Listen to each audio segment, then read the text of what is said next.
अंबरनाथ पश्चिम फुले नगर की प्रियदर्शनी स्कूल की टीचर अनीता गुप्ता और स्कूल की प्रिंसिपल पुष्पा जायसवाल के साथ चल रही अनबन आज पहुंची शिक्षण अधिकारी विशाल कोते के पास।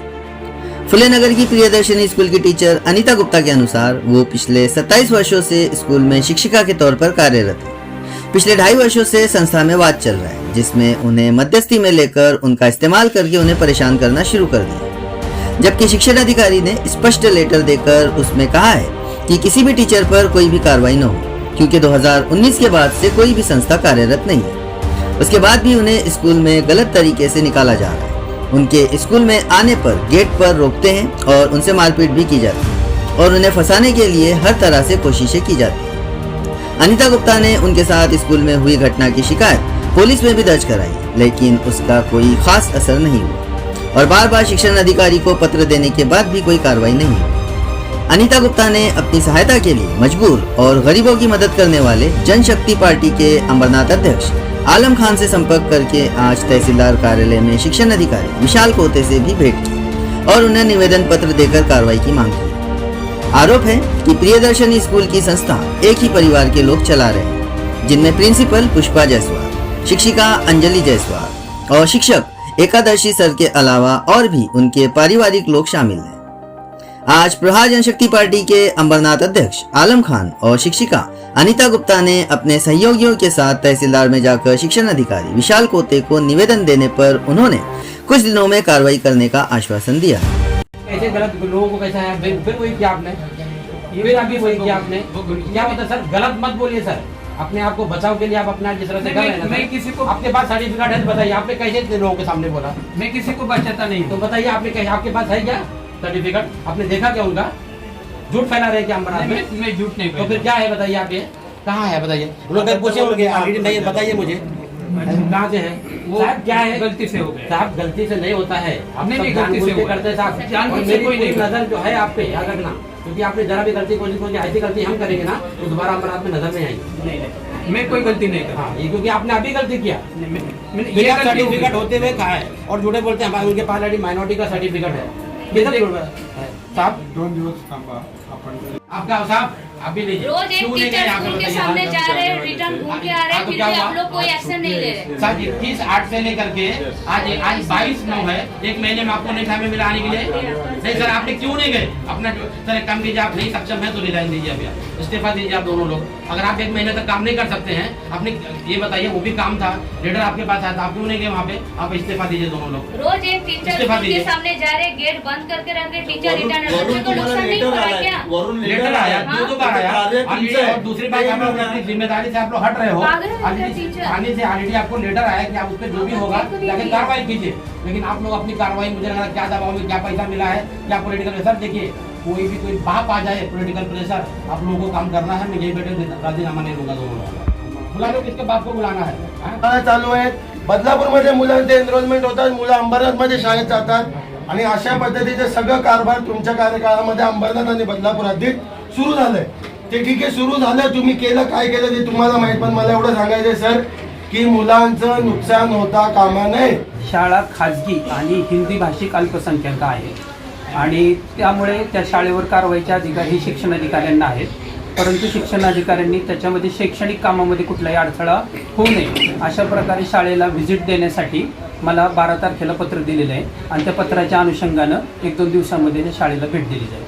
संबंधित शाळा ही अल्पसंख्याक आणि खाजगी असल्यामुळे तिच्यावर कारवाईचे अधिकार हे माननीय शिक्षण अधिकारी जिल्हा परिषद ठाणे यांच्याकडे आहेत आणि त्याच्यानुसार त्यांच्याकडे सुनवाई यापूर्वीही झाली आहे आणि त्या सुनावणीमध्ये संबंधित शिक्षिका, शाळेचं सर्व प्रशासन हे सर्व उपस्थित होतं।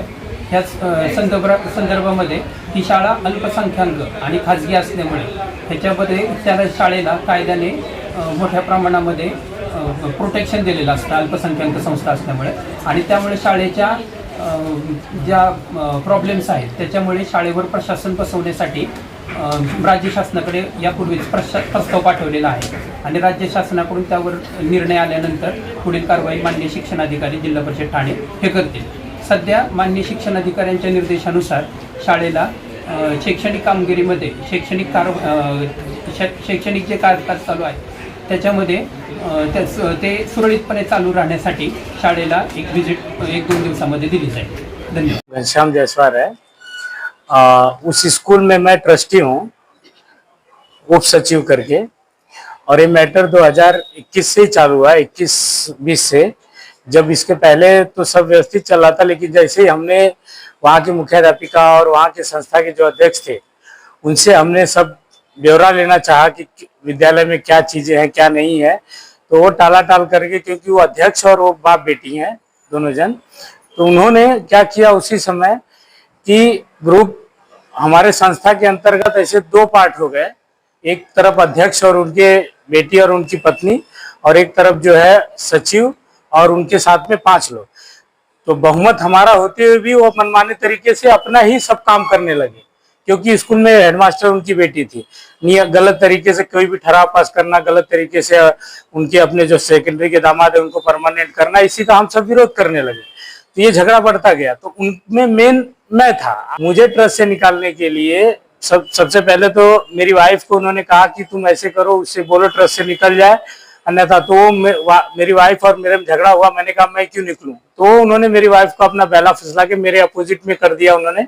और उसके बाद विद्यालय की शिक्षिका श्रीमती अनीता गुप्ता, उन्हें कहा गया कि आप हम लोग का साथ दो और ऐसा हम जो इल्जाम लगा रहे हैं उस पर ऐसा कहो कि हाँ मेरा उनके साथ संबंध है, ये दिखा करके हमको ट्रस्ट से निकाल दे। लेकिन इन्होंने ये भी नहीं तैयार हुई।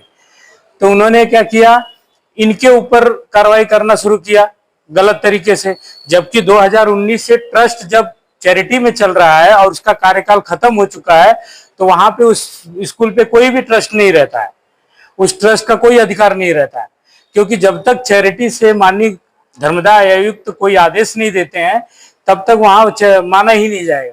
लेकिन इन्होंने मनमाने तरीके से नया चेंजिंग रिपोर्ट डाला और उसके आधार पे उसमें अपनी दोनों बेटियों, दोनों बेटों, अपनी पत्नी, अपने भाई को लेकर के उन्होंने गलत गलत तरीके से ठहरा। जबकि हमने बहुत सारा, हमारे पास इतनी फाइल हुई है, पत्र व्यवहार किया कि आप जो कार्रवाई कर रहे हैं गलत तरीके से कर रहे हैं।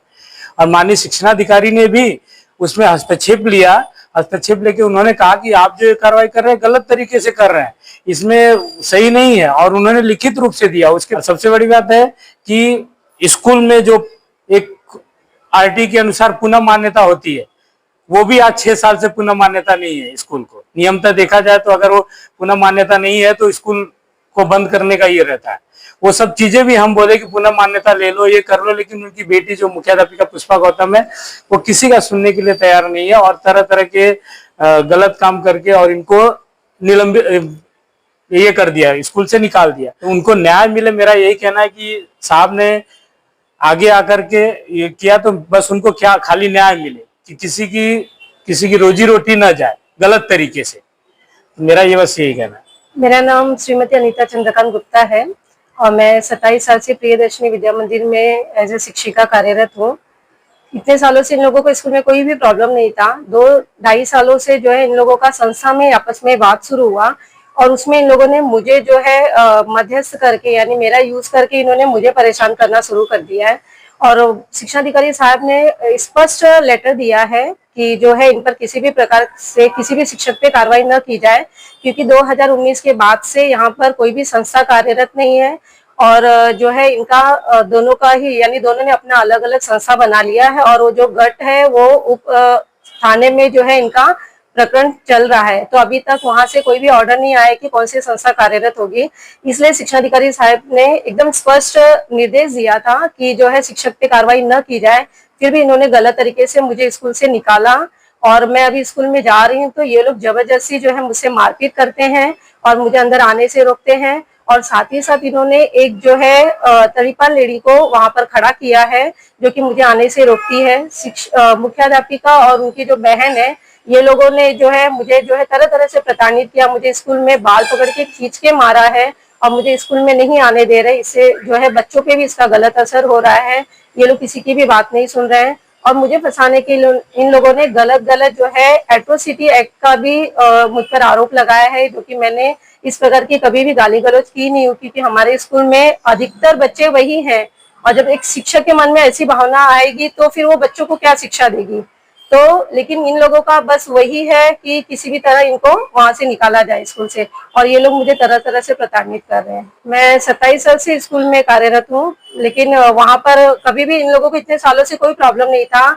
अभी इन लोगों ने जो है अगस्त में मुझे 20 अगस्त को लेटर दिया था, और उसके बाद से जो है मुझे स्कूल में आने से ये लोग रोक रहे हैं। और मैं यहाँ माननीय शिक्षा अधिकारी साहब के यहाँ भी मैंने 4 एप्लीकेशन दिया था, और जब भी स्कूल में आने से मुझे रोका जाता था मैं तुरंत यहाँ भी आती थी, लेकिन जो है कहीं भी कोई सुन नहीं रहा है। ये भी बोल रहे कि हमारे हद में नहीं आता, हम क्या करेंगे। और मैंने पुलिस स्टेशन में भी कंप्लेंट की हूँ, 2 NC भी हुआ उन पर, लेकिन वो लोग भी कोई एक्शन नहीं ले रहे हैं। वो भी बोल रहे कि आप जो है शिक्षण विभाग में ही जाइए, वहीं से आपका कुछ होगा, हम लोग कुछ नहीं कर सकते। तो हर जगह सभी लोग अपना पलड़ा झाड़ रहे हैं, कोई मेरी हेल्प नहीं कर रहे हैं।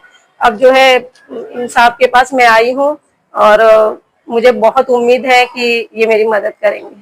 एक्चुअली ये मामला जो है, ये अनीता टीचर है, उनको कई सालों से वो स्कूल में प्रताड़ित किया जा रहा है। वो वहाँ पे पढ़ाते थे एज ए शिक्षिका, लेकिन वहाँ के जो उसके देखभाल करने वाले हैं, उन्होंने कुछ दिनों से ऑलरेडी उनको वहाँ से बोला कि मतलब निष्कासित कर दिया। उनको ऑलरेडी स्कूल में घुसने का परमिशन नहीं दे रहे।